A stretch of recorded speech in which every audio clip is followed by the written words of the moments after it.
केंद्रीय वित्त मंत्री निर्मला सीतारमण ने फिर से दोहराया कि महंगाई पर लगाम लगाना सरकार की प्राथमिकता है। यदि आर्थिक गतिविधियों को गतिशील बनाना है तो महंगाई को थामना जरूरी है। जून में उपभोक्ता मूल्य सूचकांक यानी महंगाई की दर 4.8% थी, जबकि जुलाई में तेजी से बढ़कर 7.44% हो गई। टमाटर, प्याज, मटर, लहसुन और अदरक जैसी सब्जियों की कीमतें पिछले कुछ महीनों में दोगुनी से भी ज़्यादा हो गई है।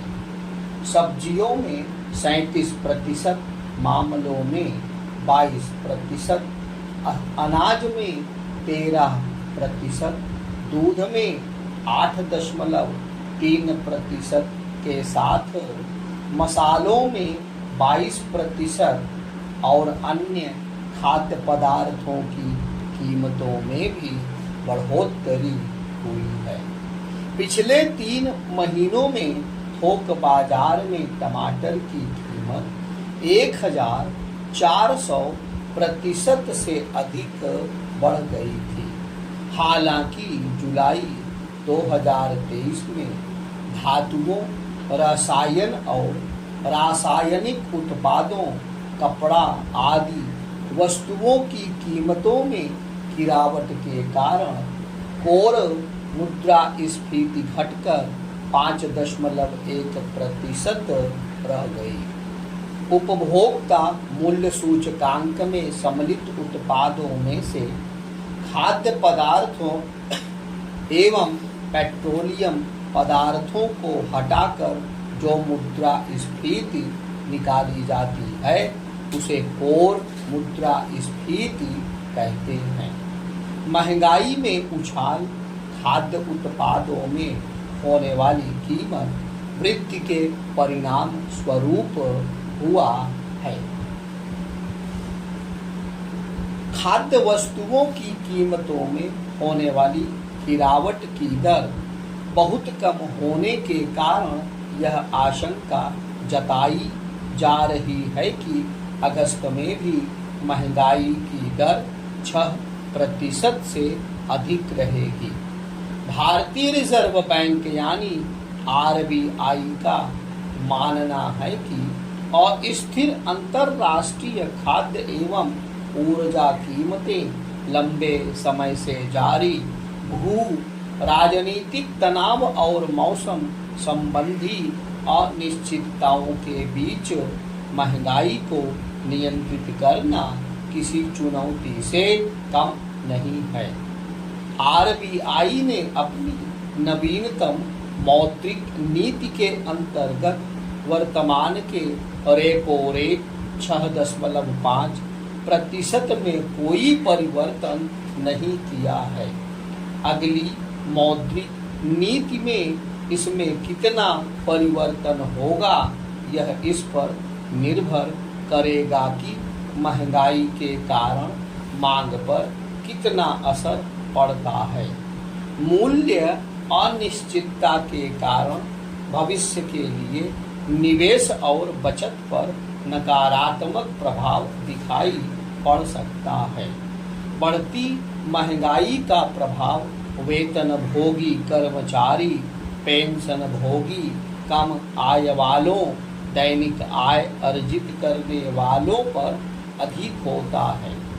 वस्तुओं की कीमतों में वृद्धि होने से लोगों की क्रय शक्ति कम हो जाती है, जिससे आय असमानता भी बढ़ती है। महंगाई को केवल प्रकृति की मार कहकर नहीं छोड़ा जा सकता। नवीन भारत के निर्माण की दिशा में बढ़ते कदमों के लिए मुद्रास्फीति हानिकारक साबित हो सकती है, क्योंकि कीमतों में मामूली उतार चढ़ाव भी औसत भारतीय उपभोक्ता के जीवन यापन की लागत पर अच्छा खासा प्रभाव डालता है। कुछ खाद्य पदार्थों विशेष रूप से सब्जियां, अनाज और डेयरी उत्पाद जैसी आवश्यक वस्तुओं की मांग में अपेक्षाकृत कम परिवर्तन होने के कारण बाजार की शक्तियां अधिक लाभ उठाने के लिए कृत्रिम दबाव बनाना शुरू कर देती हैं। बाजार के असंतुलन का लाभ लेने में सट्टेबाज हमेशा ही सफल रहते हैं, जिसके कारण कभी प्याज, कभी टमाटर, कभी चीनी तो कभी सोना चांदी आदि की कीमतें बढ़ने लगती हैं। महंगाई का बढ़ना अर्थव्यवस्था के लिए एक गंभीर खतरा साबित हो, इससे पहले ही तत्काल प्रभाव से इस समस्या से निपटने की आवश्यकता है। हालांकि आगामी माह में त्योहारी सीजन को देखते हुए एवं आने वाले समय में कुछ राज्यों में एवं 2024 के आम चुनावों के कारण सरकार कीमतों को कम करने के लिए गंभीरता से प्रयास कर भी रही है। भारत ने पिछले महीने गैर बासमती चावल एवं गेहूं के निर्यात पर प्रतिबंध लगा दिया। आवश्यकता पड़ने पर सरकार गेहूं का आयात करने पर भी विचार कर रही है। इस संदर्भ में सरकार ने विभिन्न खाद्य पदार्थों के निर्यात और स्टॉक होल्डिंग पर प्रतिबंध लगाकर एहतियाती कदम उठाए हैं।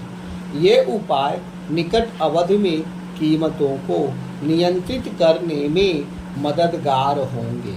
वैसे एक सीमित मात्रा में मुद्रास्फीति अर्थव्यवस्था के लिए टॉनिक का काम करती है, परंतु एक सीमा से अधिक अर्थव्यवस्था पर ऋणात्मक प्रभाव डालती है। स्थायी विकास संरचना और खाद्य मुद्रास्फीति को प्रभावित करने वाले कारकों के लिए मूल्य स्थिरता महत्वपूर्ण है।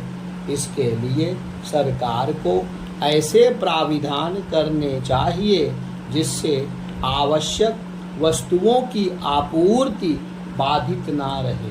सरकार एवं नीति नियंताओं को दूरदर्शिता का परिचय देते हुए एक ऐसी समिति का गठन करना चाहिए जो बाजार में आने वाले उतार चढ़ाव को देखते हुए कीमतों के अनियंत्रित होने से पहले ही उचित कदम उठाए।